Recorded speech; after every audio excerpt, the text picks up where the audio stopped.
Sur place, on retrouve Emmanuel Dupont. Bonjour Emmanuel, on l'a vu dans votre reportage, déjà beaucoup de monde présent à Werther.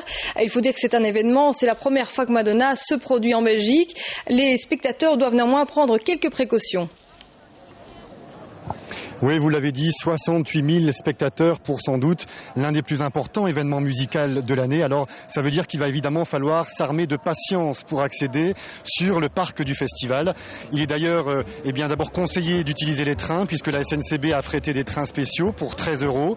Quant aux automobilistes, les organisateurs leur conseillent de se garer notamment à Louvain, près de la gare de Louvain, et d'emprunter ensuite des navettes pour accéder au site. Des navettes qui, bien entendu, circuleront toute la soirée et une partie de la nuit.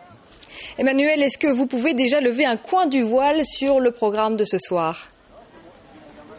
Il y a évidemment beaucoup de mystères autour de la star. Alors officiellement, Madonna n'est pas encore en Belgique.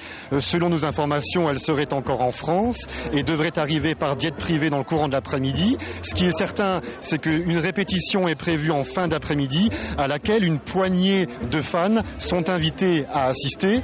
Quant au programme de la soirée, vous le savez, c'est un concert parfaitement rodé, mais on n'est pas à l'abri de quelques surprises.